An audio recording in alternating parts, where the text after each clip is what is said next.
Je souhaite chaleureusement la bienvenue aux spectateurs de l'événement de l'Institut culturel hongrois à Bruxelles, l'Institut LIST.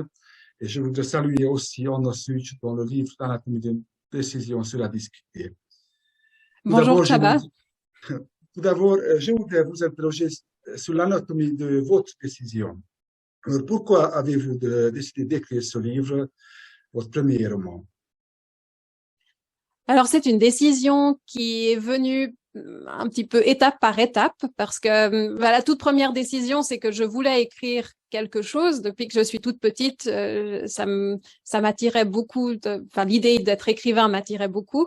Et à la fin du collège, qui est l'équivalent du gymnase ou du lycée, en Suisse, enfin à Genève, en Suisse romande, j'ai été dans cette situation où on avait un projet qui permettait de faire un petit peu ce qu'on voulait, et moi j'ai décidé de l'utiliser pour écrire un roman. Donc au début c'était bien sûr quelque chose de moins ambitieux, c'était plutôt une longue nouvelle. Mais en fait, c'était quand même la même histoire que celle qui a finalement paru dans l'anatomie d'une décision. Et puis cette décision d'écrire au sujet de mes grands-parents et de mon père, donc d'écrire finalement une semaine de leur histoire dans les années 50, cette décision m'est venue parce que donc j'ai grandi à Genève et j'étais assez loin de la famille, géographiquement en premier lieu, mais aussi temporairement dans un certain sens parce que mon grand-père, je ne l'ai jamais connu. Ma grand-mère, je ne l'ai connue seulement jusqu'à mes 10 ans. Et finalement, c'était important pour moi d'essayer de me rapprocher un petit peu de la famille. On était un petit peu on était vraiment une famille nucléaire à Genève. Et puis, dans mon imaginaire, toutes ces personnes que je n'ai pas ou très peu connues existaient quand même. Et finalement, le roman était une occasion de faire un voyage dans le temps et quand même aller les rencontrer plus tôt dans leur vie. Votre profession d'origine est psychiatre. Que faites-vous exactement? Alors actuellement, je fais de la recherche en psychiatrie. J'ai eu fait de la psychiatrie clinique aussi. Donc, quand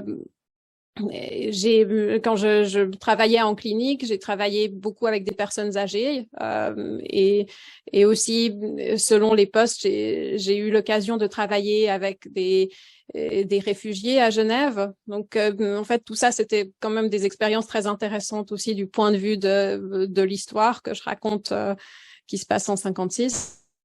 Actuellement, je travaille en fait donc je fais de la recherche sur la dépression chez les personnes âgées et, et puis un des aspects qui m'intéresse, c'est le rôle de la personnalité dans les décisions. Et puis j'essaye de lier ça à la dépression, aux idées suicidaires, au suicide, à différentes choses qui peuvent survenir à l'âge avancé. Mhm. Vous êtes d'origine hongroise et vous avez grandi en Suisse, comme vous l'avez dit. L'histoire traite d'un événement important de l'histoire hongroise avec des personnages hongrois. Votre langue maternelle est le hongrois.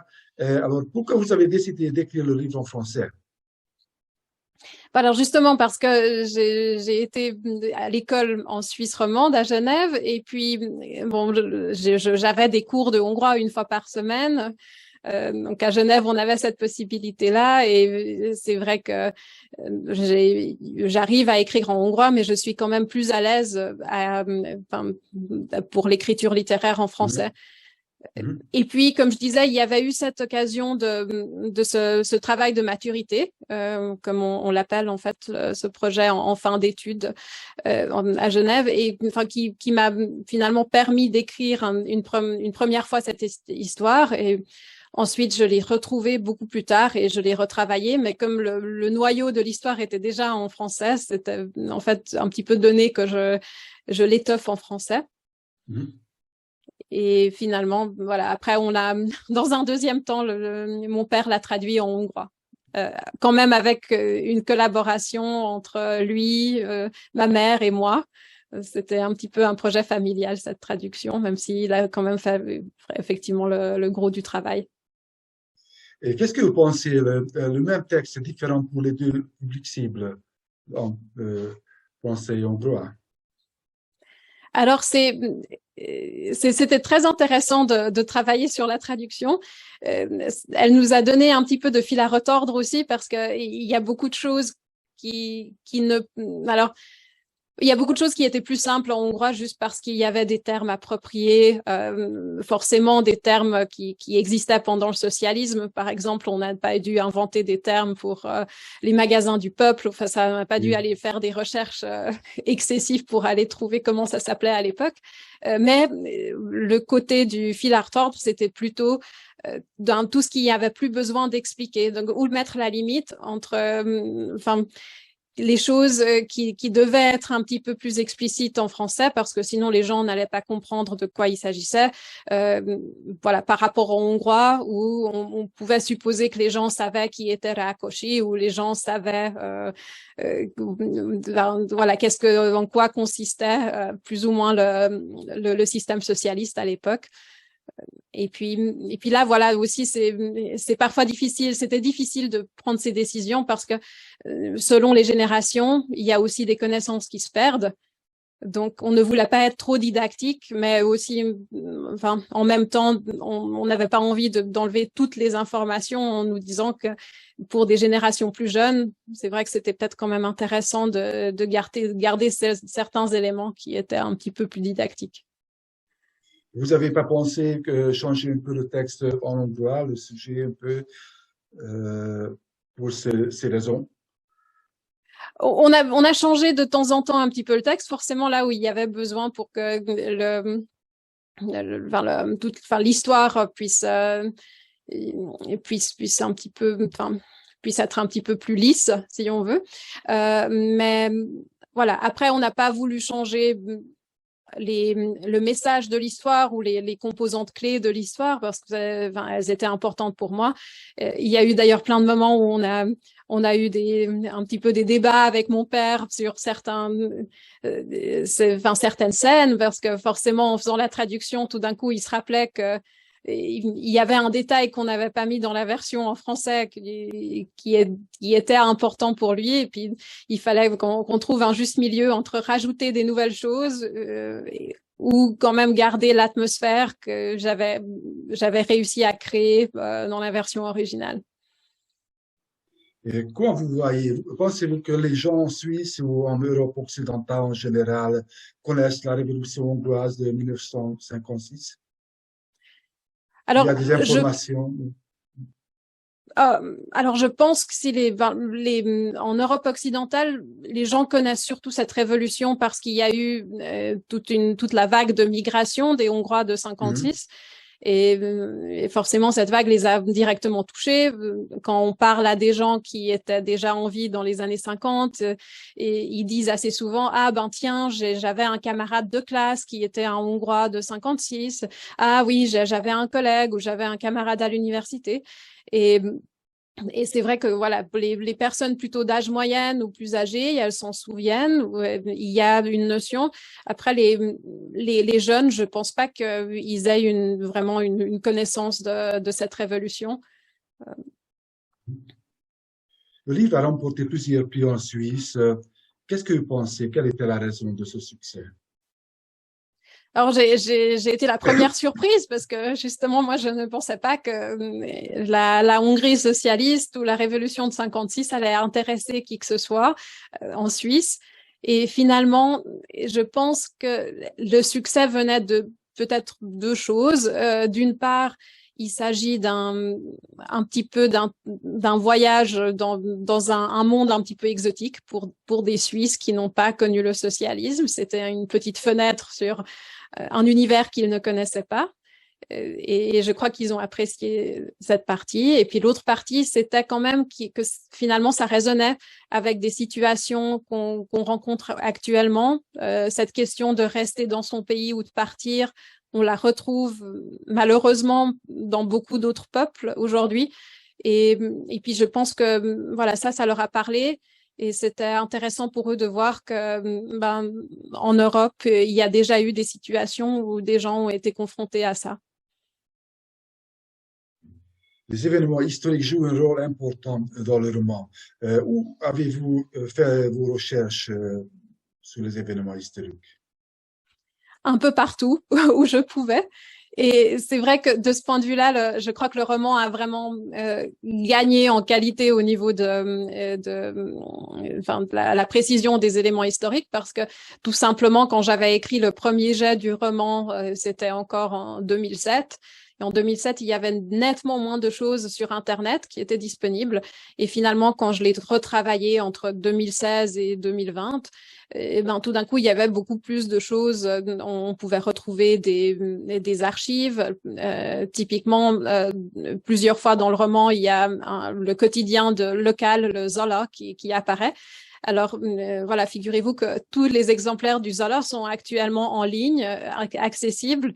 Donc voilà, j'ai passé plusieurs moments assez magiques pour moi à aller feuilleter le quotidien qu'avaient vraiment lu les gens à la date où se passait mon récit, et d'essayer d'imaginer qu'est-ce qu'ils pouvaient penser. Voilà, pareil aussi pour les émissions radio. Les émissions de l'Europe libre peuvent être écoutées maintenant librement.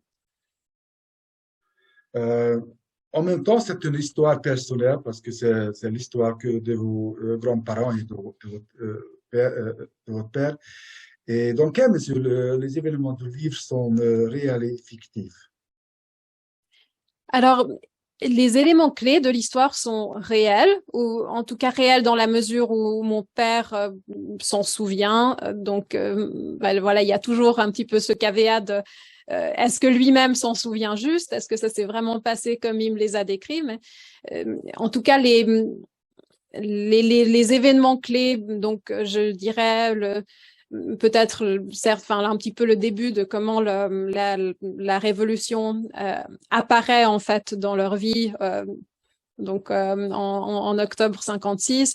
Ensuite, il y a un moment clé qui est un petit peu la complication principale. J'ai essayé de pas vous donner trop d'éléments, mais Chaba, si vous souhaitez, vous pourrez ensuite développer plus de l'histoire. Je vous laisserai juger de voilà qu'est-ce qui serait un peu aidant pour les lecteurs à ce niveau-là. Mais en tout cas, cet événement de complication et puis finalement le dénouement, ça c'est des choses que mon père m'a racontées. Et puis peut-être quelques autres anecdotes que j'ai pu mettre par-ci par-là. Je parle aussi dans le roman, bien sûr, de la Deuxième Guerre, parce qu'à l'époque, il venait de sortir, ça faisait même pas 10 ans que... Enfin, ça faisait tout juste 10 ans que la guerre était finie, ça faisait voilà 11 ans et quelques. Et puis pour moi, c'était aussi important de pouvoir aborder ce vécu-là, parce que en tant que psychiatre, j'avais l'impression que sûrement avec le chaos qui se propageait en 56, mes grands-parents allaient avoir en tout cas des réminiscences de ce qui s'était passé pendant la guerre, et puis une partie de leur réaction à la révolution de 56 était aussi due au fait que voilà, ils avaient déjà connu une situation qui était catastrophique, qui était très difficile pour eux, et puis qu'il fallait peut-être cette fois-ci agir juste dans ce nouveau moment de chaos. Donc ça, tout ça, c'est réel, pardon, pour répondre à votre question. Et puis parce que ce qui est fictif, par contre, c'est un petit peu ce qu'il y a entre ces événements. Donc, il y a aussi, par exemple, des personnages qui sont pas réels en tant que tels, parce que j'ai fait l'amalgame de plusieurs personnes qui existaient dans le décor de Zola Gerslag dont mon père m'avait parlé, ou des personnes que je connais. Mais pour simplifier un petit peu l'histoire, je les ai un petit peu fusionnées, si vous voulez, en un seul personnage ou deux. Par exemple, les deux meilleurs amis de mon père. Je pense qu'en fait, si on veut bien, ils viennent de peut-être 3 ou 4 copains qu'il avait eu, mais en gros, dans le roman, ils apparaissent seulement comme 2 personnes. Et puis, il y a des personnes, bien sûr, complètement fictives que j'ai ajoutées parce qu'il y avait besoin d'avoir quelques petites histoires, en fait, à côté du fil narratif principal. Et donc, voilà, il y a un petit peu de tout. Le but, c'était quand même que à la fin, ça soit un roman qui soit intéressant à lire, qui puisse être captivant. Donc, pas juste une biographie. Quelle était la réaction de votre famille à votre idée d'écrire son histoire? Alors, je crois que ça les a touchés. Mon père m'a dit plusieurs fois qu'il était très fier de moi, du fait que ce roman ait eu aussi le succès qu'il a eu. Et puis je pense que de manière générale, ça fait plaisir aux parents quand les enfants s'intéressent à leur vie ou s'intéressent à leur enfance, parce que c'est finalement écouter ces histoires, c'est aussi mieux comprendre les personnes, c'est se rapprocher d'eux. Et moi, c'est quelque chose que j'aime beaucoup faire finalement quand j'ai beaucoup travaillé avec des personnes âgées en psychiatrie, comme je le disais, et c'est un processus qui est quand même un petit peu similaire d'écouter leurs histoires et puis d'essayer de comprendre finalement là où ils en sont actuellement, en quoi ça a été construit par tout ce qu'ils ont traversé par le passé. Vous avez déjà touché la question que le livre présente également les traumatismes de la guerre et la persécution des Juifs. Dans quelle mesure ces événements ont-ils façonné l'histoire de votre famille? Vous pouvez en parler un peu?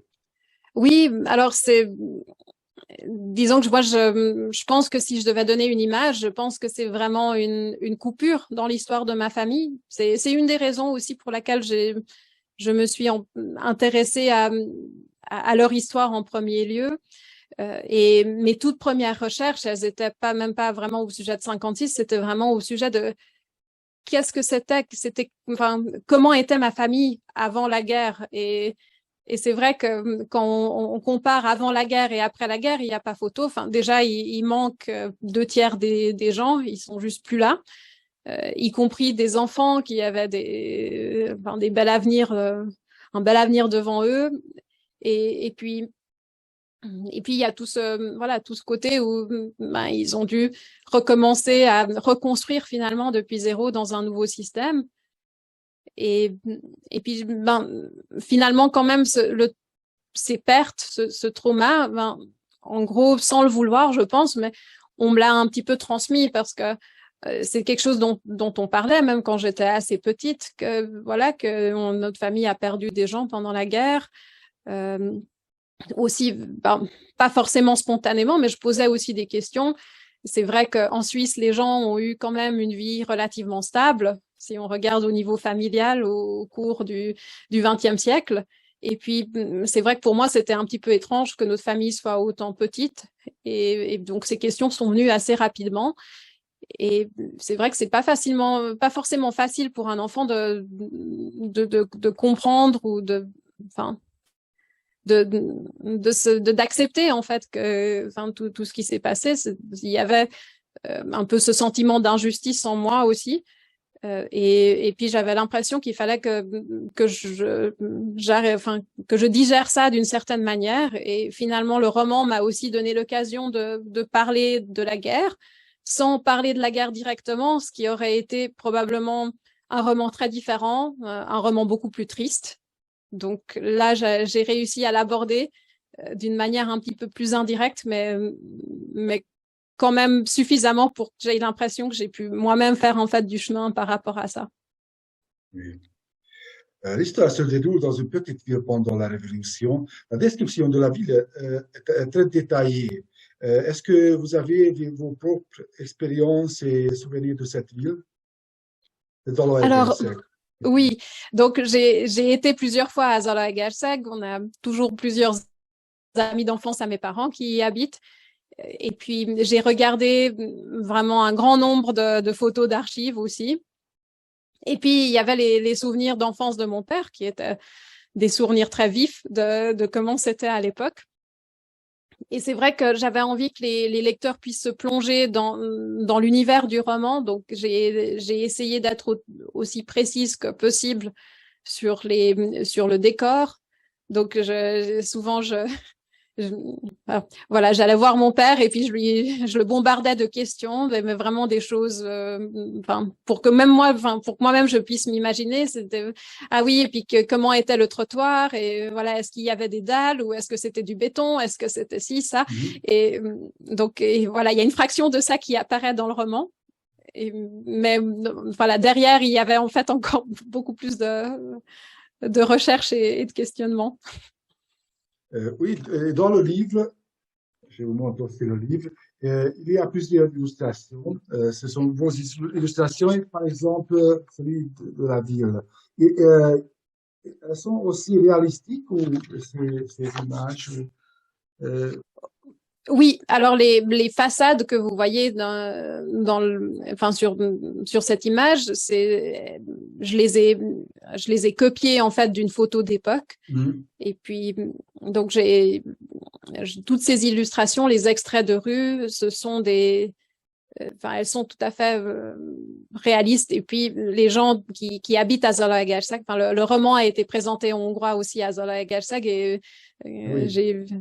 c'était un soulagement de savoir que les gens sur place avaient reconnu. Ils se disaient ah oui, ça c'est la place Kossuth, ah ça c'est la place Kozinci.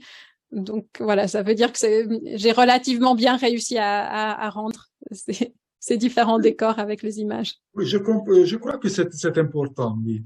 Est-ce que vous pouvez lire quelques extraits du roman? Oui, alors je vais juste peut-être le trouver aussi dans la version française. Peut-être. Il y a un extrait que j'aime bien lire parce que ça présente un petit peu les trois personnages du roman. Et ça présente finalement aussi ce décalage entre mes grands-parents, donc qui sont à l'époque les parents de Andrich, le petit garçon de 9 ans, qui est donc mon père quand il avait 9 ans. Et puis on voit que mes grands-parents, ils ont quand même eu un vécu beaucoup plus chargé que mon père. Lui, il est à l'époque à 9 ans. Il fait pas les mêmes associations comme par rapport à tout ce qui arrive. Donc voilà, c'est pour ça que j'aime bien cet extrait parce qu'on arrive à voir un petit peu ce décalage. Alors juste une seconde. Voilà, je pense qu'on y arrive. Alors, peut-être un petit peu après. Je l'avais dans la version hongroise, mais maintenant, il faut que je le retrouve dans la version française. Voilà, je crois que ça y est. Donc, c'est un moment où les Spiegel, la famille de 3 personnes, mes grands-parents et mon père, ils sont en fait chez un ami, chez un collègue de mon père, parce que ils ont tellement peur que la révolution devienne violente, enfin que les manifestants s'attaquent peut-être à des maisons qui sont dans la rue principale de Zalaegerszeg, qu'ils préfèrent aller dormir chez ce collègue. Et donc la scène se passe une fois qu'ils sont déjà tous les 3 couchés dans le lit. Et puis ils ont de la peine à s'endormir et puis ils pensent tous à des choses un petit peu différentes. Les Spiegel étaient allongés l'un à côté de l'autre dans le grand lit que leurs hôtes leur avaient cédé. Aucun des 3 ne réussissait à fermer l'œil. Andrich, de son côté, s'était demandé pourquoi ses parents avaient choisi d'éviter la rue principale lors du trajet jusqu'ici. Le petit garçon appréciait Máté Szalai, qu'il croisait souvent au bureau de son père. Szalai prenait toujours le temps de discuter et lui offrait même parfois des bonbons lorsqu'il en dénichait dans ses poches. Andrich avait minutieusement examiné sa demeure. Elle lui avait paru singulièrement spacieuse et froide, bien différente des appartements de la ville. Or, ce qui lui semblait encore plus étrange, c'était d'être intercalé entre ses parents. Même s'il ne disposait que d'une seule chambre à la maison, il avait toujours dormi seul sur son divan et désormais, il n'arrivait pas à trouver le sommeil. Là, je vais sauter un petit bout.